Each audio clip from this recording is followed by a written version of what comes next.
I'm Robbie Powers. I'm the Director of Student Affairs at the School of Media Studies. Lisa Romeo, Experiential Opportunities Coordinator for Internships and Global Experience. Cool. So this is information about our new internship partnership with the Student Career Success Link program here at the new school. Lisa's going to go over some of the ins and outs of applying and like making sure that you can get the most out of your internship while you're doing it. But the applying's new, so we want to follow through on that. Cool. Okay, so just a little overview of who helps at what part. If you're at the part right now, we're actually looking for an internship. You have a career advisor, and you can find them on Starfish under your Success Network. You can make an appointment with them to talk to them about anything from, a strategy to search for an internship. They can look over your resume or cover letter. If you have a portfolio, anything like that, they can provide recommendations. And then if you're to the point where you actually have been offered an internship, offered an interview for an internship, they can do practice interview questions with you, things like that. So I would definitely recommend, if you've never met with them, you can check them out. Your academic advisor is me, and then you should have a faculty advisor as well who can help you kind of navigate like specifics about how it relates to curriculum and things like that. If you're a production person, if you're a research person, if you're management, how you're going to make those connectors. Exactly, yeah. So academic advising is both Robbie and your faculty advisor, and they can help. Robbie would be more logistics, like the credits and things like that, and then faculty would be like, how does it relate to your program of study, things like that. And then internships and global experience, which I work for, we can help with questions about the experience learning agreement process, or once you're at an internship, if anything comes up, we can help with that. And then just this term, experience learning agreement, this is the actual document that School of Media Studies students use to document their internships, and you access it through SuccessLink. And then just a brief overview of SuccessLink, if you want to go to the next slide. Oh, and just you need to have completed 15 credits to be eligible to register your internship for credit. So if you're not sure where you're at, you can check on DegreeWorks. If you have more questions about that, Robbie can help you to figure out where you are in your degree progress. And then just SuccessLink, you can access it through my new school. It's under the apps flyout where DegreeWorks, Starfish, all of those other things are, and this is the URL as well. So when you get to the homepage, you would click Student Alumni, and then you log in with the same information that you used for my new school, so the same NetID, the same password. And then when you get to the homepage, there's actually an Experience Learning Agreement link on there, so you click on that, and then it brings you to another page where you can add a new experience, and you click that button, it'll bring you to the actual form. And then just some things to keep in mind when you're submitting an ELA. The start and end dates have to fall within the semester. So for summer, for instance, that would be Tuesday, May 17th through August 28th. The number of hours per week, during the summer you can work any number of hours, but during the fall or spring it's a maximum of 20 hours per week. And if that's something that you're ever being interviewed by a potential internship site and they have questions about that, you can always direct them to Experience, and we can help to explain that policy further. Sometimes there might be supervisors that just aren't clear what that requirement is. And that's our general rule of thumb in School of Media Studies, especially if you're taking any level of coursework, whether it's one class or three classes. If for some reason you're not taking classes, or you think that there's like an exception of why you should be able to do more than 20 hours, that would need to be approved by our program director so that we can make sure that that's communicated to the Career Success Link and piece of the puzzle. So we want to make sure that everyone's in the loop if you're doing something that exceeds 20 hours, but it's rare to have that approved. So 20 hours is our rule of thumb if you're taking coursework. Yeah. And then just a couple of other things. Something to keep in mind when you're filling out the agreement, you put a supervisor, contact email, and phone number on there. And it might not necessarily be the person that's directly supervising you. It might be someone in their HR department. Depends on the company and what their policies are. And then you have to identify the number of credits you're seeking. The department recommendation is 60 hours per credit. You need an approval from the department if you're looking for an exception. And something to keep in mind for summer in particular, you have the option to register an internship for 0 credit, and that still counts as a 4-credit internship. So in the eyes of the university, if your employer is saying we need you to show that you can get academic credit, 0 credit is still considered academic credit. And that would avoid you having to pay tuition. To do it. You would still have to pay a student services fee, which this summer it's $130, but you wouldn't have to pay for 1, 2, or 3 credits of tuition to do the internship. So just something to keep in mind. And our faculty feels pretty strongly about having both options, whether you want it to be part of the curriculum and taking place of an elective in your program. So if you register for 3 credits, it can take the place of a seminar or production elective, depending on the work. But a lot of people don't want to pay the tuition for the work experience, and we respect that. So the 0 credit option is a way to showcase that it's part of your academic experience to your employer, but that it's not going to be at an excessive cost to you. Yep.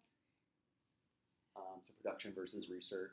So this is another question that will be on the ELA. You need to indicate whether you're doing a production or research internship because you'll be registered for a different internship course based on what your answer is. Production internships deal with the more creative aspects of the field, and if you're not sure where your internship falls, the academic advisor and faculty advisor can help you determine that based on what the tasks of the internship are. And as a general rule of thumb, if you're doing it for credit, like if you're doing it for 3 credits as part of your requirement, our department tends to restrict that to up to 2 experiences, and one would need to be production, one would need to be research. You couldn't do 2, like a full year of production internship coursework for credit. You could take the 0 credit option and continue that, but in terms of replacing actual work in the classroom, we would only allow up to 6 credits, 1 for research, 1 for production. And then just to go over the ELA process again, once you secure an internship, you submit this experience learning agreement, then your employer completes their portion of the ELA. They answer questions like about how you're going to be supervised and just some general information about their company. Then the academic advisor reviews and approves the ELA. Once it's fully approved by all of those parties, you're registered for the internship course, so that's when it actually shows up in your schedule and degree works. And after you've been registered for the internship, you're emailed what's called a letter of eligibility, and this letter just states that you'll receive credit for the internship, and you might have a situation where when you're being hired for an internship, they ask you to show that proof, and so that letter of eligibility they're asking about is going to come after your ELA has been fully approved. And if you are an international student and you're eligible for CBT, ISSS will process that after your ELA has been fully approved. The deadline to register a summer internship is Monday, June 6th. If you're registering your internship for 0 credit, you do have the ability to submit it after that June 6th deadline, but just something to keep in mind. And anytime you're in a situation where you do think you do want to register your internship for credit, but you're not sure you're going to make the deadline, just communicating with Robbie and experience, we can try to figure out from there how we can work around that with you so you can still get credit. There are exceptions to the policy, of course, but we want to be in communication. And the 0 credit, we understand that students get experiences sometimes or opportunities in like March or like in the middle of the summer. You can still take advantage of those, but it can't replace academic coursework. And then just for international student information, anytime there's something you're not sure about, ISSS at newschool.edu is the best place to reach out. That's their direct email address. Any student in School of Media Studies who is doing an internship needs to submit an experience learning agreement to have their CPT processed. And as a student that's not eligible for CPT yet can't receive compensation for an internship. And if a student's not sure of their CPT status, ISSS can meet with them and check that for them. And then just some things to keep in mind during your internship. When you're registered for an internship, we will send out information for your supervisor to complete a face-to-face midterm evaluation with you. This is just a really helpful way to check in, see if everything's on track, and we'll be checking in with you via email at that time. So if there is anything that's come up that you're not sure about, you can let us know.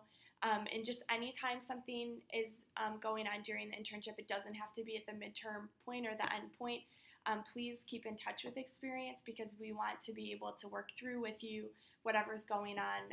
We don't want it to be a situation where at the end of the semester we hear from the supervisor that, maybe you left the internship early or, something came up. And then just in terms of how grading works, everyone has an evaluation that's submitted through SuccessLink by their supervisor. So that's something that you can review later, see how they've answered from a professional development standpoint. It's helpful for you to be able to read that. If you're doing a 0 credit internship, it's an ungraded internship, which means on your transcript it would say NG. And if you're doing a 1, 2, or 3 credit internship, it's a pass-fail internship. So that means you would get a P or a U, U stands for unsatisfactory, on your actual transcript. It doesn't count towards your GPA, but if you are doing the internship for 1, 2, or 3 credits, it counts towards your degree progress. Yeah. And our faculty are the instructors for the course, but there isn't obviously a class component. They will often, currently we do require a paper as well. That may change in future semesters, but for now, they may ask you for a self-evaluation in the form of a paper. And then this is just additional contact information. The top link is the internship policies for School of Media Studies. The experience at newschool.edu address is the general email address for internships and global experience, and that's our general number. We're available through Starfish to make appointments with us if you ever have questions about the ELA process, or if you have questions about anything that comes up at your internship.